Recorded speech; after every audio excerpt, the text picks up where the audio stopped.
Previous class में हमने general definition of functions देखा था और उसमें कुछ ग्राफिकली वो सब देख लिया था कि फंक्शन अगर वेल डिफाइंड है तो उसके लिए कंडीशंस क्या होती है कि भाई डोमेन और कोडोमेन में वो जो है आपको पता है कि डोमेन में कोई एलिमेंट रहना नहीं चाहिए और डोमेन से कोडोमेन डोमेन में जो हर एक एलिमेंट होता है तो ईच एंड एवरी एलिमेंट की जो है यूनिक कॉरस्पॉन्ड बननी चाहिए, यूनिक ऑर्डर पेयर बननी चाहिए कोडोमेन के किसी भी एलिमेंट से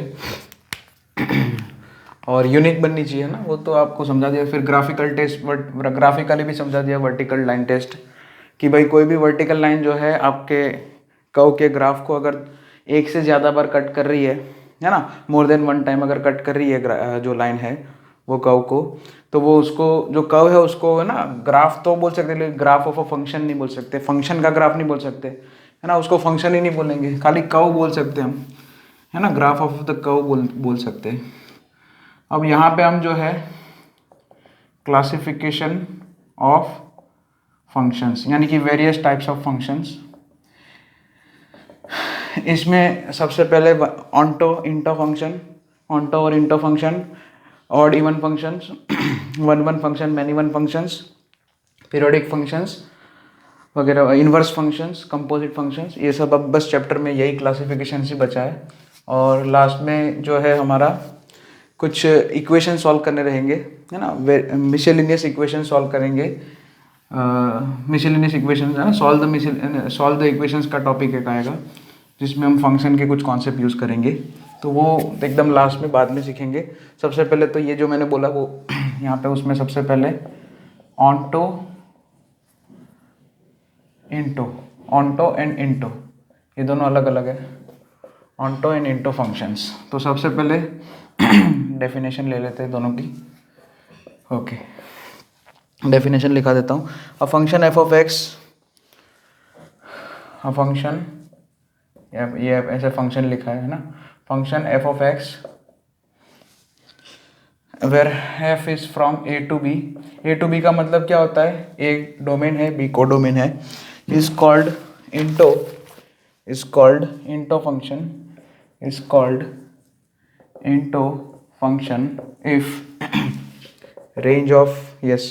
range of function is proper subset of codomain यानी कि B है ना। सो या that is range of f of x is a proper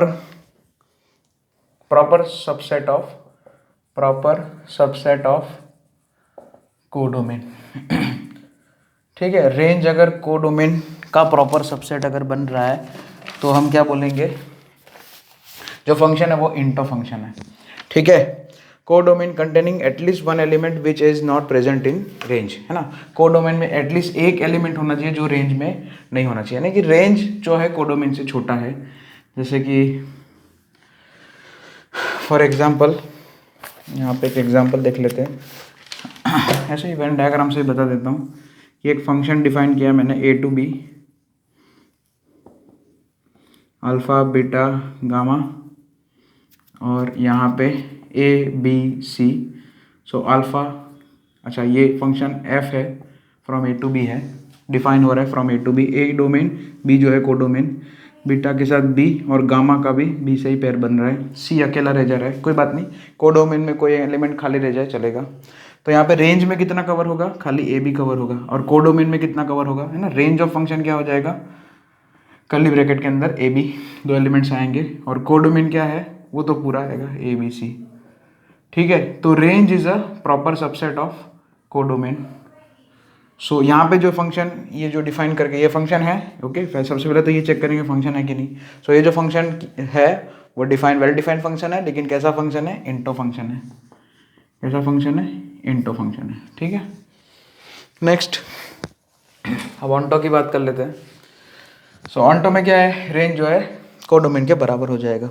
सो बस वही लिख देते हैं, if F will be called onto if range of function, बस यहीं पे लिख देते हैं। यहाँ पे जो फंक्शन डिफाइन है वही अगर उसमें जो है range of function is equal to codomain हो जाए है ना, दोनों सेट बराबर के हो जाए, रेंज का सेट और कोडोमेन का सेट, रेंज के सारे एलिमेंट कोडोमेन में है, तो रेंज वैसे कोडोमेन से बड़ा तो नहीं हो सकता कभी, है ना। तो अगर range is equal to codomain हो गया, if range of function is equal to codomain, then F of x is called onto function, onto function. तो फॉर एग्जाम्पल यहाँ पे ऐसे ही कुछ भी ऑन्टो फंक्शन का ऐसे मैं बता देता हूँ। फ्रॉम सेट एक फंक्शन डिफाइन किया है, सेट ए टू बी, है ना। जैसे कि यहाँ पे अल्फ़ा बीटा गामा मान लिया 1 2 3, तो अल्फ़ा का 1 से पेयर बन गया, बीटा का 2 से और गामा का 3 से। ठीक है, तो यहाँ पे देखो कोडोमेन में, अच्छा रेंज में कितना कवर हो रहा है, 1 2 3 पूरा, है ना। तो रेंज ऑफ फंक्शन क्या है, वो 1 2 3 है उसके, है ना। 1 2 3 सिंगलटन से सॉरी कर्ली ब्रैकेट के अंदर 1 2 3, और कोडोमेन क्या है, बी सेट में तो 3 एलिमेंट ही है 1 2 3। So range of function is equal to codomain है। सो ये फंक्शन कैसा हो गया, ऑन्टो फंक्शन हो गया। ठीक है, ये तो खाली ऐसे ही वेन डायग्राम से ड्रॉ करके इसलिए अभी समझा रहा हूँ, अभी तो एकदम बेसिक सीख रहे हैं इसका। अभी हम धीरे धीरे इसमें आगे भी बढ़ेंगे। तो कोई भी फंक्शन ऑन्टो है कि इंटो, वो कैसे पता चलेगा, जो फंक्शन आपको डिफाइन करके दिया है, जिस डोमेन के अंदर डिफाइन करके दिया है उस डोमेन में, जैसे कि अभी तो हर क्वेश्चन, ये तो वेन डायग्राम के क्वेश्चन थोड़ी ना आपको जेईई में पूछे जाएंगे। आपको तो ऐसे फंक्शन लिख के दे देंगे, function is defined from f from this to this, है ना। मान लिया आर प्लस से आर ऐसा कुछ, है ना, या फिर नेचुरल नंबर से, या मान लिया कुछ भी ऐसे, है ना। 2 सेट दिए होंगे, एक डोमेन और एक कोडोमेन का सेट, यहाँ से यहाँ तक डिफाइन है, इस सेट से इस सेट तक डिफाइन है, आपको डोमेन और कोडोमेन दे दिया होगा। तो आपको क्या करना है, जो फंक्शन आपको एफ ऑफ एक्स का फंक्शन आपको गिवन होगा, एफ ऑफ एक्स करके कुछ लिखा होगा, मान लिया एक्स स्क्वायर बार कुछ भी, है ना। तो आपको क्या करना है, जो आपको पर्टिकुलर डोमेन दिया है ना, जो वेल डिफाइन करके जो डोमेन दिया है, उस डोमेन में ये जो फंक्शन गिवन है उसका रेंज निकाल देंगे, और फिर चेक करेंगे रेंज जो है अगर प्रॉपर सबसेट हो रहा है कोडोमेन का, कोडोमेन भी आपको दिखाई देगा, कोडोमेन भी आपको क्वेश्चन में लिख के ही दिया होगा, है ना, फंक्शन ऐसे प्रॉपर डिफाइन करके दिया होगा। तो अगर रेंज जो है कोडोमेन का प्रॉपर सबसेट हो जाए तो इंटो फंक्शन, है ना, क्या फिर उसमें आंसर आ जाएगा इंटो फंक्शन है। और अगर रेंज कोडोमेन के बराबर हो गया तो ऑन्टो फंक्शन, रेंज कोडोमेन से ज्यादा हो गया, या ऐसा बोल दूं कि codomain is a subset of range, तो ये तो गलत ही है, तो फिर फंक्शन ही डिफाइन नहीं है ना। तो यहाँ पे कुछ स्टेटमेंट और लिखा देते हैं। उससे पहले मैं आपको वेन डायग्राम के क्वेश्चन मैं अभी बताता हूँ कि आपको बताना है कि ऑन्टो फंक्शन है कि इंटो फंक्शन है। ठीक है, तो वेन डायग्राम ड्रॉ करता हूँ कुछ क्वेश्चंस के, ऐसे ही कुछ भी। सो एक क्वेश्चन ऐसे ही, अभी तो फिलहाल ऐसे ही वेन डायग्राम के क्वेश्चन, इसलिए क्योंकि आपको डेफिनेशन अच्छे से समझ में आए, ऑन्टो इंटो याद रह जाए, इसलिए मैं वेन डायग्राम से समझा रहा हूँ। सो अल्फा का डेल्टा से पेयर बन गया, बीटा का डेल्टा से, और गामा का थीटा से बन गया। तो देखो रेंज में क्या कवर हो रहा है, डेल्टा थीटा, कोडोमेन का सब कुछ कवर हो रहा है। कोडोमेन में यहाँ पे 2 ही एलिमेंट है, डेल्टा और थीटा, और रेंज में ही 2 एलिमेंट है। सो यहाँ पे range is equal to codomain है। सो कौन सा फंक्शन हो गया, ये ऑन्टो हो गया। ठीक है, ये आपको पता लगाना है, खाली लिखना है कि ऑन्टो है कि इंटो है ना, आपको देखना है खाली। Next question, okay, A to B alpha beta और गामा डेल्टा थीटा, अल्फा से गामा का पेयर बना है, बीटा से डेल्टा का, और बीटा से थीटा का पेयर बना है। अब यहाँ पे ना कुछ लोग बोल देंगे, है ना, ये सब देखेंगे नहीं और ऐसा बोल देंगे सर ये तो ऑन्टो फंक्शन है, देखो सर रेंज में सारी वैल्यूज कवर हो रही है। अरे ये तो फंक्शन ही नहीं है, देखो पहले सही से देखो, बीटा की 2 पेयर बन गई, बीटा की जो है यहाँ पे जो डोमेन में एक एलिमेंट ऐसा है जिसकी कोडोमेन के 2 एलिमेंट से पेयर बन रही है, एक इनपुट 2 आउटपुट, ऐसा तो चलता नहीं है। सो ये फंक्शन ही नहीं है, अगर ये फंक्शन ही नहीं है तो उसको ऑन्टो इंटो क्या लिखेंगे, समझ रहे हो। सो this is not a function, मतलब ऑन्टो इंटो के तो ऑन्टो फंक्शन और इंटो फंक्शन का सवाल कब आएगा, जब वो जो है फंक्शन होगा तब, है ना। जब फंक्शन ही नहीं है तो ऑन्टो इंटो क्या हो गया फिर, समझ रहे हो, इसलिए ऑन्टो इंटो का सवाल ही यहाँ पे कुछ नहीं उठेगा। नेक्स्ट, अच्छा हाँ, ऑन्टो फंक्शन को सरजेक्टिव भी बोलते हैं। ऑन्टो फंक्शन को कुछ बुक्स में अगर आप फाइंड करोगे, कुछ बुक्स में आप पढ़ोगे तो सरजेक्टिव भी बोला जाता है, एनसीईआरटी में भी लिखा है ये, है ना। कोई फंक्शन अगर ऑन्टो फंक्शन है तो उसको सरजेक्टिव के नाम से भी जाना जाता है। नेक्स्ट, एक फंक्शन ऐसा है, दूसरा एक alpha beta gamma A B C, और यहाँ पे ए से बी डिफाइंड है, अल्फ़ा से ए, बीटा से बी और गामा से सी पेयर बन रही है। तो ये ऑन्टो फंक्शन है। देखो तीनों वैल्यू कवर हो रही है ना, रेंज डोमेन दोनों में। डोमेन में क्या है, ये ए बी सी है, और रेंज में भी तीनों वैल्यू आ रही है। रेंज ऑफ फंक्शन उसमें भी ये तीनों वैल्यू ए बी सी आ रहा है। सो ये ऑन्टो है, या सर्जेक्टिव भी लिख सकते हैं। ठीक है, ओके फाइन। अब कुछ नोट्स लिखा देता हूँ कि अब क्वेश्चन में कैसे यूज़ करेंगे। ये तो क्या बोल भाई, या तो ऐसे डायग्राम के क्वेश्चन तो नहीं है, तो खाली मैं आपको समझाने के लिए, डेफिनेशन प्रॉपर आपको दिमाग में बैठाने के लिए क्वेश्चंस करा रहा था। ऐसे क्वेश्चंस तो आने वाले नहीं, वैसे जेई में ऐसे क्वेश्चन आ जाएंगे तो जेई का लेवल क्या रहेगा। ठीक है, तो अभी तो जहाँ अभी तक जो हम पढ़ रहे थे वो इंट्रोडक्शन ही था, जस्ट एकदम बेसिक था। अब जो मैं नोट लिखवा रहा हूँ वो क्वेश्चन में काम आएगा आपको।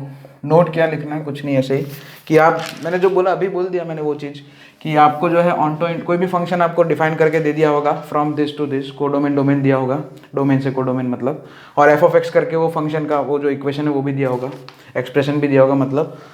और आपको बस कुछ नहीं करना है, जो पर्टिकुलर डोमेन में डिफाइन करके दिया है उस डोमेन में वो फंक्शन का रेंज निकाल दो, और फिर बस वही चेक करो। रेंज ऑफ फंक्शन अगर कोडोमेन का प्रॉपर सबसेट है तो फिर into function is equal to है, दोनों बराबर के है, रेंज और कोडोमेन, तो ऑन्टो फंक्शन।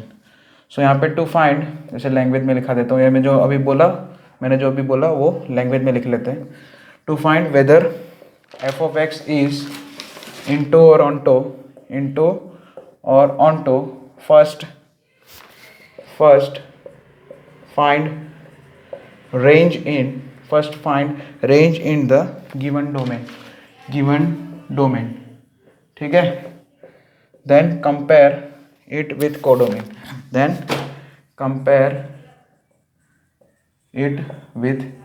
रेंज को मतलब कोडोमेन से कंपेयर करेंगे, CD मतलब कोडोमेन।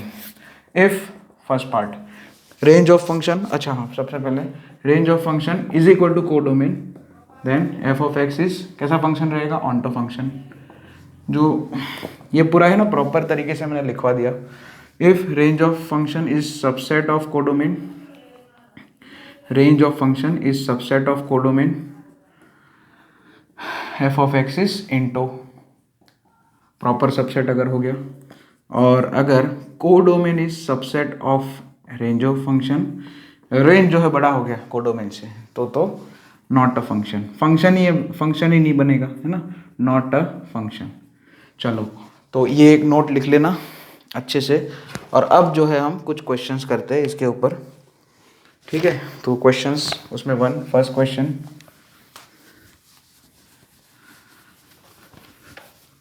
क्वेश्चन कुछ ऐसा है। ओके, एफ देखो आपको ऐसे वेल डिफाइन करके दिया ही है, F is from R plus to R, positive real number से रियल नंबर, है ना, ये डोमेन है, ये कोडोमेन है।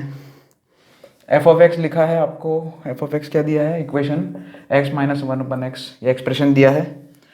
फाइंड वेदर, बस वही, find whether F of x is onto और into, find whether F of x is onto और इंटो, ऑन्टो और इंटो, ठीक है। तो ध्यान दो सबसे पहले, ओके, डोमेन ऑफ फंक्शन क्या है, बस इतना ही दिया है। डोमेन ऑफ फंक्शन आपको कितना दिया है, आर प्लस, तो x माइनस 1/x का r प्लस में हम रेंज निकालेंगे। तो यहाँ पे ये फंक्शन क्या दिया है, x माइनस 1/x। ओके, अगर x मतलब यहाँ पे तो सबसे पहले देखो यही ऐसे ही देखेंगे, ये x माइनस 1/x है, डेरिवेटिव लगा दो, है ना, ऐसे क्वेश्चंस में तो हमें डेरिवेटिव लेना चाहिए। सो 1 प्लस 1/x स्क्वायर आ जाएगा, समझ रहे हो, x का डेरिवेटिव 1/x का डेरिवेटिव माइनस 1/x स्क्वायर आएगा, लेकिन माइनस है इसलिए minus minus plus 1/x square हो गया। और x जो है बिलोंग्स टू r प्लस है, ठीक है, डोमेन ये आपको डिफाइन करके दिया है। सो 1 तो पॉजिटिव है, 1/x स्क्वायर भी पॉजिटिव आएगा। So F dash X is always greater than 0 हो जाएगा, है ना, यानी कि एफ ऑफ एक्स हमारा कैसा है, यूजिंग डेरिवेटिव यूज कर रहा हूँ मैं, मेथड नंबर 7 आई थिंक, है ना। सो एफ ऑफ एक्स कैसा रहेगा, इंक्रीजिंग, और एफ ऑफ एक्स कंटिन्यूस भी है, जीरो को छोड़ के, जीरो तो है ही नहीं डोमेन में, है ना, जीरो को छोड़ के तो हर जगह कंटिन्यूस ही है ना। यहाँ पे तकलीफ कहाँ पे होगी इसको, ये 1/x तो हर जगह कंटिन्यूस है, 1/x जो है खाली जीरो पे कंटिन्यूस है, जीरो तो डोमेन में ही नहीं है, तो मतलब पूरे r प्लस में तो कंटिन्यूस ही हुआ। सो एफ ऑफ एक्स एक तो इंक्रीजिंग है और F of x is continuous. ठीक है। अब यहाँ पे बस वही x टेंडिंग टू 0, अब 0 रख तो नहीं सकते लेकिन हम टेंड तो करा सकते ना। अगर हम f ऑफ x में फॉर f ऑफ x अगर x टेंडिंग टू 0 है, क्योंकि हमारा जो डोमेन है वो r प्लस है, तो उसमें हम 0 पुट, तो f ऑफ 0 तो ऐसा नहीं लिख सकते। अगर x 0 की तरफ जा रहा है तो ये x तो 0 की तरफ जाएगा, और 1/x जो है इन्फिनिटी की तरफ, मतलब ये जो है 0, ये 1/x इन्फिनिटी की तरफ, लेकिन माइनस साइन आएगा तो माइनस इन्फिनिटी की तरफ जाएगा। सो अपना जो पूरा f ऑफ x है वो माइनस इन्फिनिटी की तरफ जाएगा। ठीक है, f ऑफ x का वैल्यू जो है माइनस इन्फिनिटी की तरफ जाएगा। Fine.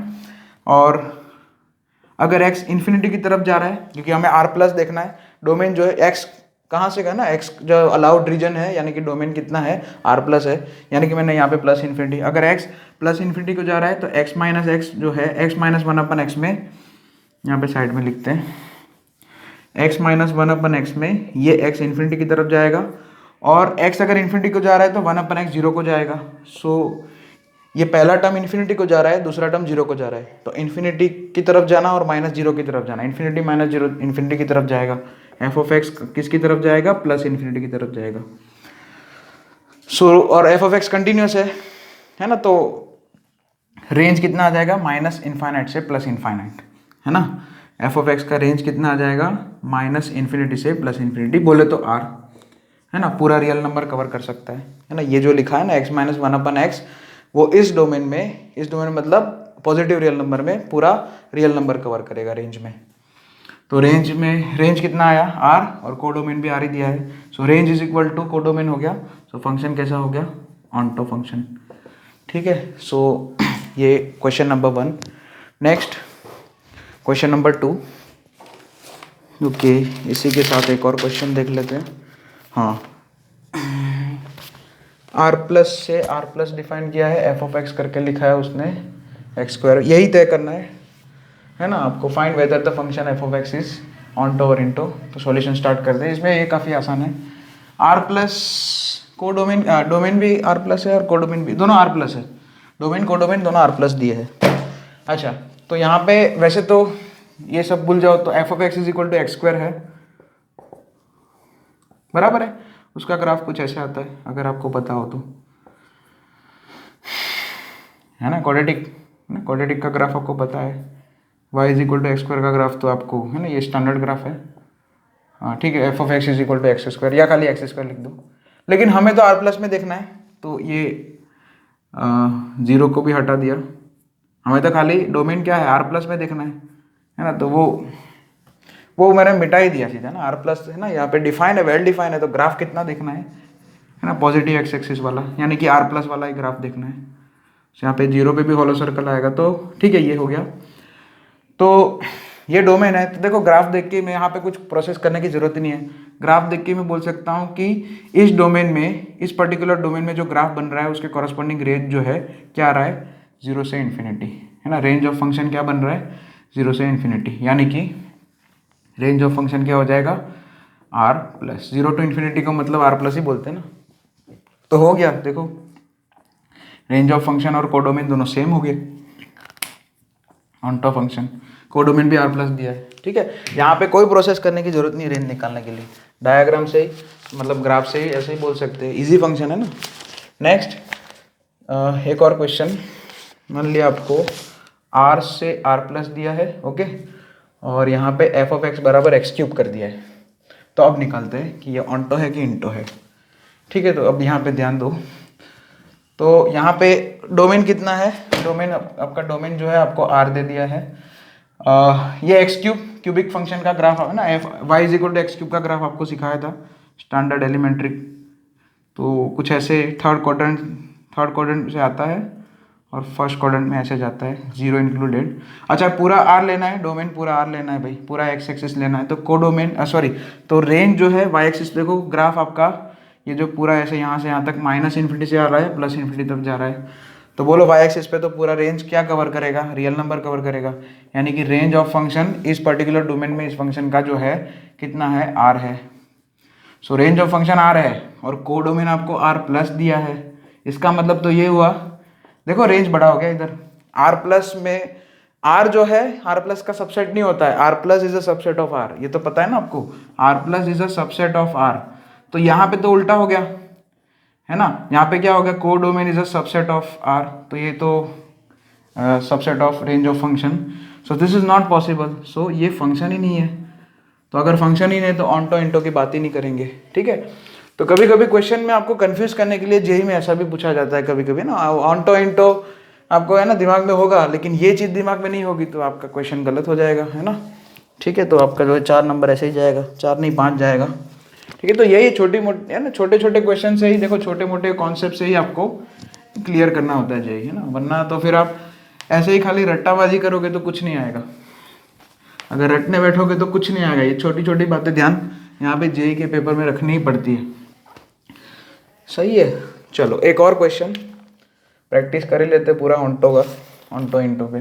Late f is from a to b, function is defined from a to b, a domain b codomain, and n of a मतलब number of elements in a is equal to n1 and n of b यानी कि number of elements in b is equal to n2। Set a में element जो है number, जितने number of elements है वो n1 है, सेट b में जितने नंबर ऑफ एलिमेंट्स है वो n2 है। Then find whether f is into or onto given first case, first part n1 is greater than n2, second part n1 is less than n2, third part n1 बराबर n2, n1 is equal to n2। ठीक है भाई, चलो ध्यान दो, यहाँ पे एक फंक्शन डिफाइन है from A to B, number of elements in set A यानी कि डोमेन में जो नंबर ऑफ, जो डोमेन के सेट में जितने नंबर ऑफ एलिमेंट्स है वो n1 है, n1 और n2 दोनों नेचुरल नंबर्स है। ठीक है, नंबर ऑफ एलिमेंट्स तो काउंटिंग होते हैं ना, काउंटिंग नेचुरल नंबर्स में होता है। और number of elements in set B यानी कि डोमेन में, सॉरी को डोमेन में n2 जितने एलिमेंट्स है, नंबर ऑफ एलिमेंट्स जो है को डोमेन में n2 है। Find weather function f is into और ऑन्टो गिवन। चलो तो यहाँ पे तीनों केस, तीनों मतलब पार्ट जो है 1 बाय 1 सॉल्व करने पड़ेंगे। n1 ग्रेटर देन n2 यानी कि डोमेन में को डोमेन से ज़्यादा एलिमेंट है, डोमेन के सेट में को डोमेन से ज़्यादा एलिमेंट है। तो मान लिया अल्फा बीटा गामा, डोमेन में मान लिया मैं 2 एलिमेंट लिखता हूँ, और को डोमेन में मान लिया 2 एलिमेंट ए और बी।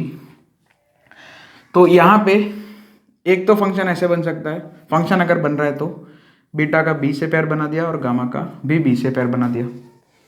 ठीक है, तो ये तो क्या हो गया कि देखो range is equal to codomain हो गया इसमें तो, है ना।